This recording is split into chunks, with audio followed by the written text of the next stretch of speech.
Hi guys, welcome back to my channel. Today I have decided to give you my ranking of Jane Austen's novels. I did this with the Harry Potter books a couple months ago, I think now, which was really fun, and it really inspired some good chat in the comments and good debate. So I thought I would do this with the Jane Austen books.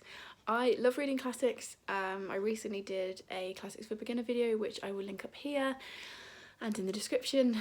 And Jane Austen is definitely one of my favourite classic authors. She was someone whose life really fascinates me, and also she just did a lot of social commentary on what she saw. She was one of those, she definitely took that kind of author advice of write what you know, so that is what she did. And I just thought I would briefly talk through her 6 books, and I say 6 because I'm not going to include Lady Susan, which was her last novel.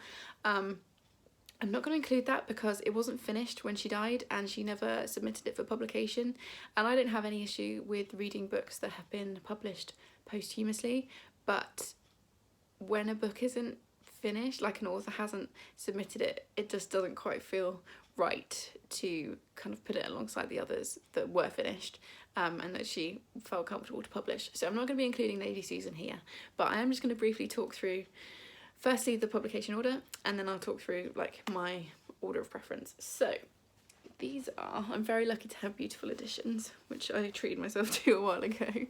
So this, this is the publication order. So, and I've got my notes just here, so if you see me glancing, that's what I'm looking at. So Sense and Sensibility, followed by Pride and Prejudice, which is Trying to Run Away. Then Emma, is that right? No, I haven't put these in the right order, so let's do this properly. So Sense and Sensibility, then Pride and Prejudice, then, not Emma, Mansfield Park, then Emma, then Northanger Abbey, and then Persuasion. So that's the publication order, and my order of preference from bottom to top. I mean, I love all of her writing, so trying to work this order out was quite difficult. I already know my favourite, which you guys will have seen if you've seen my Classics for Beginners video, but it was quite difficult, but here we go. So my least favourite one is Mansfield Park. Where are you? Here we go. Mansfield Park. So I will read you a little bit from the French flap. So Fanny Price's rich relatives offer her a place in their home so that she can be properly brought up. However, Fanny's childhood is a lonely one, and she is never allowed to forget her position. Her only ally is her cousin Edmund. When her cousins befriend 2 glamorous new young people who have arrived in the area, Henry and Mary Crawford, Edmund starts to grow close to Mary, and Fanny finds herself with feelings she has never experienced before. Now, this is one of the longer Austens, but that's not why it's my least favourite. It's just one that I didn't really connect with Fanny at all, and Jane Austen wrote unlikable characters quite a lot. I don't have a problem with unlikable characters, but with Fanny I just found her just a little bit whiny, and yeah, I just didn't connect with her, and I didn't really care particularly what happened. So yeah, that is my least favourite Jane Austen. Next in this list is Persuasion. So again, I will read you a little bit of the synopsis. So 8 years ago, Anne Elliot bowed to pressure from her family and made the decision not to marry the man she loved, Captain Wentworth. Now circumstances have conspired to bring him back into her social circle, and Anne finds her old feelings for him reignited. However, when they meet again, Wentworth behaves as if they were strangers and seems more interested in her friend Louisa. In this, her final novel, Jane Austen tells the story of love, a love that endures the test of time and society with humour, insight and tenderness. This one, I didn't enjoy it as much because it's got the miscommunication trope, which is not a trope I enjoy much in books anyway. And again, with the protagonist Anne Elliot, she just makes decisions that you just think, what are you doing? It is still a wonderful book. These are all wonderful books, so like I said, this was tough to do, but for me Persuasion is just one that I don't really find myself going back to very much. So yeah, that's in at number 5 for me. Then at number 4 we have, now this might be a little bit controversial, but Sense and Sensibility is in at number 4 for me. Again, I will read you the synopsis. Eleanor is as prudent as her sister Marianne is impetuous. Each must learn from the other after they are forced by their father's death to leave their home and enter into the contest of polite society. The charms of unsuitable men and the schemes of rival ladies mean their paths to success are fraught with disappointment, but together they attempt to find a way to happiness.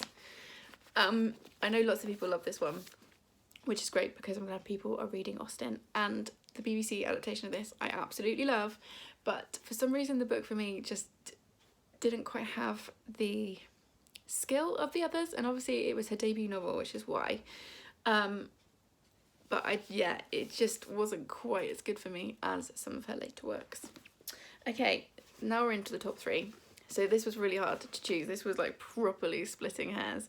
But next for me is Northanger Abbey. By the way, I love these editions. They are absolutely beautiful. They're the vintage classics and they're just stunning. And they have these like beautiful French flaps, which, you know, I am all about. Anyway, in Northanger Abbey, Catherine Morland is a young girl with a very active imagination. Her entry into the fashionable social scene in Bath results in an invitation to stay with new friends at Northanger Abbey, but Catherine's naivety and love of sensational novels lead to embarrassing and entertaining consequences. I just think this novel is so much fun. It's one of the shorter ones. Parts of it are set in Bath, which is near where I live, and I work in Bath, so it's always nice to see Bath in books. And I just think it's a really charming, fun little novel. And I feel like if you haven't read an Austen and you don't want to tackle one of the bigger ones, Northanger Abbey is a great place to start because it is a very short, snappy little novel.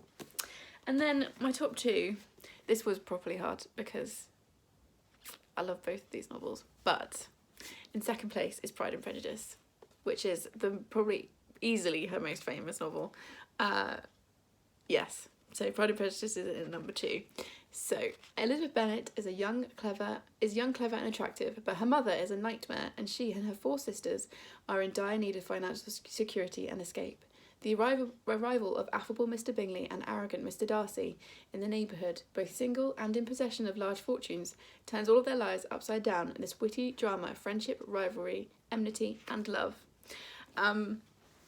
This to me is just one of my favourite novels of all time, and there's just so much wit and humour in this book.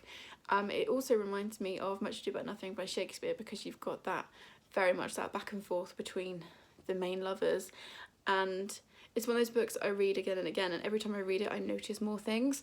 At the time of filming this, I've recently reread it and again noticed more things that I hadn't seen before.